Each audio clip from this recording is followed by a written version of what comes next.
Set Champs start this weekend, so I wanted to help by making a video of decks that you can expect to see at Reign of Jafar Set Champs, or maybe decks that I think could be solid options for Reign of Jafar Set Champs.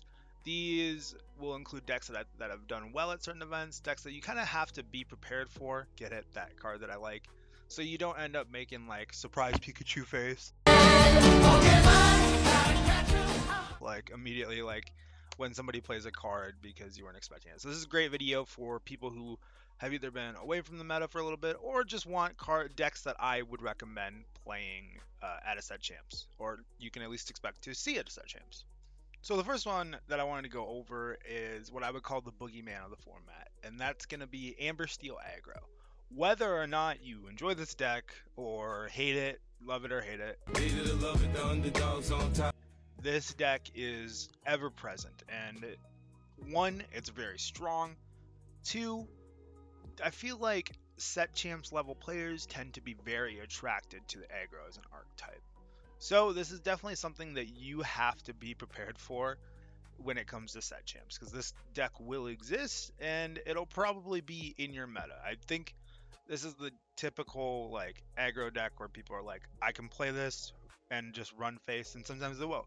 This deck is probably the most meta warping because of some certain cards in here that I'll go over. Noteworthy, not every list is going to be exactly the same. You know, somebody might play something different. I've seen lists that don't run Rapunzels. This list that I'm currently looking at has locations in it. It just depends a little bit, but the core will be the same.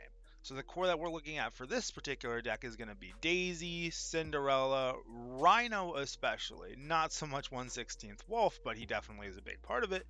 But our Shift Rhino here. This card is very much so something you have to be ready to deal with because it is so difficult to handle. Resist 2 is just so strong. Makes this very challenging to deal with. It's very difficult and very meta warping type effect. Like between this aggro deck and the next deck we'll go over, this card is very strong and you have to be ready for it. Another card that is core to this deck is you can expect on turn 3 they're going to play a lady, and then they're either going to play a Piglet off of it, or if their hand is empty they're going to dock. So this is the base level of what you can expect when you're playing against these decks. These are cards that are for sure happening. Obviously Pete, because it's a steel deck. But against this, you can either play this, or against this, your core strategy has to be ready to deal with early pressure, because that's what we're looking at here. You don't have time to play like some nonsense, you know? Otherwise, you're just going to die. You're going to be O2, and you're going to be looking at what lunch is like, right? It's kind of classic. So that's Amber Steel Aggro in a nutshell without going into a full crazy deck tech about it. Next deck that I always expect at every Set Champs is going to be Steel Song. I'm working late 'cause I'm a singer. Steel Song, at its core, you're trying to play Cinderella, you're playing Troubadour, you're playing Ariel, Spectacular Singer. Everybody's kind of seen this deck core for a long time. You know, you have very different songs depending on what you want, but usually you're playing very efficient removal songs, and then you might accent it with like Bare Necessities or Grab Your Sword. But there's different packages in all of them. That's why we can't be specific about listing necessarily. But the core has remained the same for a long time. The biggest addition they got in Reign of Jafar is going to be Rhino here, who, just like in Amber Steel Aggro, you have to have a plan to deal with this card efficiently, because this card is just always going to be very difficult to remove. Anybody who's played against Big Cinderella knows how difficult Resist 2 is to get off, and then on top of that, you deal damage to a Rhino, and then they Rapunzel it, and you're like, oh my god, I can't do anything. This can't fucking compete! I just can't! Card is just such a beating, so we need to be able to take care of it. But the core of the deck has stayed mostly the same though, right? We're playing just good, solid Steel and Amber characters, right? We're playing Cinderella, Smeeze, Lawrence. You can play Big Ariel. Some of them I've been seeing more played Namari, and I do like Namari quite a bit. She's like a beast, but she's also just really good at killing locations, which sometimes these decks can have trouble with. So I do recommend paying attention to this card. Very strong.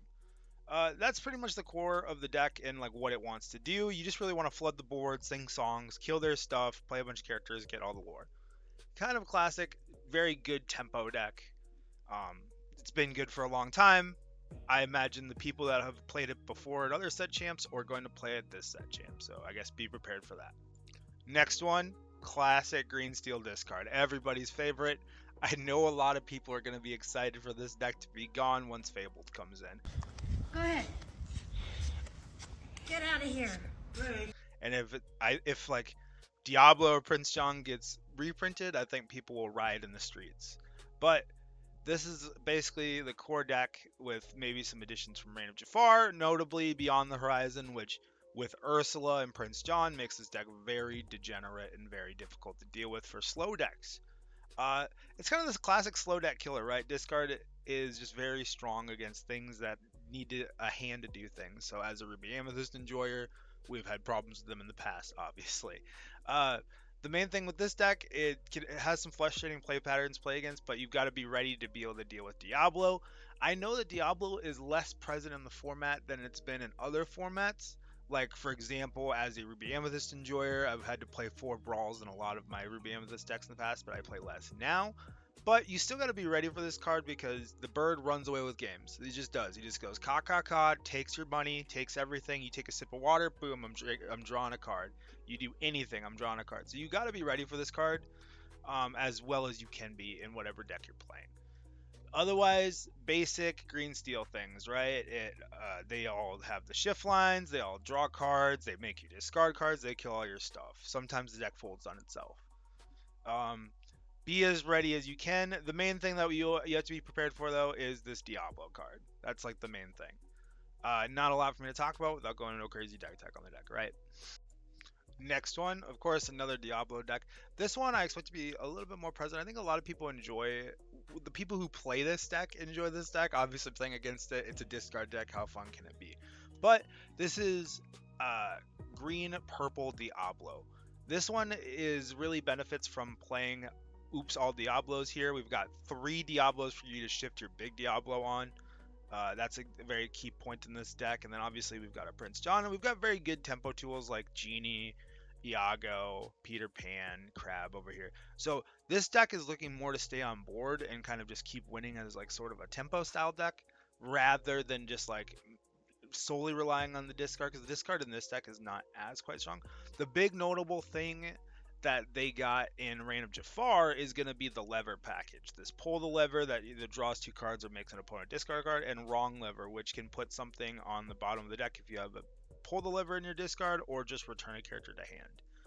That's like the biggest reason to play this now is because you have very solid spot removal with that, on top of like already enjoying the good green purple cards that exist. So not a lot to go over here. Very much so the type of deck that you're going to want some evasives in your deck to be able to deal with. Iago is very strong, Genie's very strong, and then all these pile of Diablos are very, very strong. So keep in mind that, again, not a deck that I've played a crap ton, honestly, but something that you can definitely expect to see at a set champs. This is more of like the classic tempo style deck. Pretty noteworthy here that they're not playing the Diablos and stuff like that. Again, these lists can be very hodgepodgey, right? You can see things like Diablo show up in this style list, but these ones are more like, I'm just going to play mid-range dudes and then either go like really quick or slow the game down and like kind of go get a lot of value with things like GOAT and stuff like that. This one's also playing the lever package. I could see anytime you're playing green purple, I expect the lever package to be around. It's just a very strong set of cards in my opinion. Not a lot to go over here. I'm not super well versed in this style of deck either, but I find that this for me is less enjoyable than the discard version, but I can see why you play it. Also noteworthy, this deck is not as expensive as some other decks. It only coming in at like $110 right now. Pretty solid budget option for some people, especially if you're playing like rabbits over genies, which I know, funny enough, this deck is Artabax my hero. I know Artabax himself says he likes rabbits a lot right now. So that's a way that you could make a semi-budget deck as well. So it's something to keep in mind for set champs. Now we are into Red Blue. Red Blue Shark is sort of world champion DKP's branded deck, his kind of trademark here. This Shark build where you're playing a lot of actions and getting value with them as your toolbox, and you're playing manners and things to really kind of burn people out a little bit and then control the game. This is a pretty default list. Some of the lists have cut down on brawls to play more like super goofy and stuff like that. So you can keep that in mind. I would say that's like the main card that's not in this particular list that I would really want to pay attention to, because you can kind of fall into a trap of like leaving a 2 health character on board when they have 4 ink, and then all of a sudden they have a goofy and you're like, I feel very silly right now. That's the type of thing I would pay attention to. The base of this deck, its core game plan is playing Maui Shark, playing actions to get lore with Maui Shark and to get back with Maui Shark, like these Pirates Lives especially. But we got our ramp, we got visions, we got how far it'll go. New noteworthy card that I like a lot that helps them play a little bit of a longer game is this Merlin's Carpet Bag, which you're only using to recur Popsicles. Popsicle is that strong, where you're playing Merlin's Carpet Bag and Tamatoa, Happy as a Clam, just to get that card back. So it's very strong. Also, keep in mind, Hades exists and Sisu exists on top of their pile of Be Prepared. So these are the kind of things that you want to pay attention to when you are playing against this style of deck. Next is going to be red-blue items. This deck is very, very strong. This is sort of a core version. Obviously, I don't know what you would for sure play. I'm not super well versed in this. There are people around me that I know who play this deck quite well. I'm not as big on it. I feel like sometimes the deck falls apart on itself every now and then. But the biggest things that this deck gets to do are play a slower, more value-based game plan where you are trying to get out a Maurice's Workshop and then play various items to get more value and draw lots of cards, and then kind of end with what I would consider one of Lorcana's few combo style finishes, which is going to be Tamatoa, So Shiny, plus Lucky Dime, where you can just get piles and piles of lore in one single turn. This deck is very strong at that, especially against slower strategies, and really only falls behind to some of the more aggressive strategies. That's why we're playing cards like Sisu, Daring Visitor, and Belle, and then Scrooge to kind of help curb some early aggression.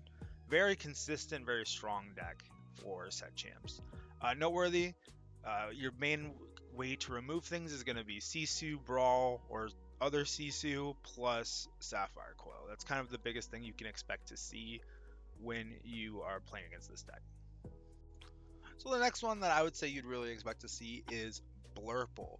Blurple is a very high rolly deck in a very strong kind of base linear style deck. And what I mean by that is your plays are not like, how do I explain it?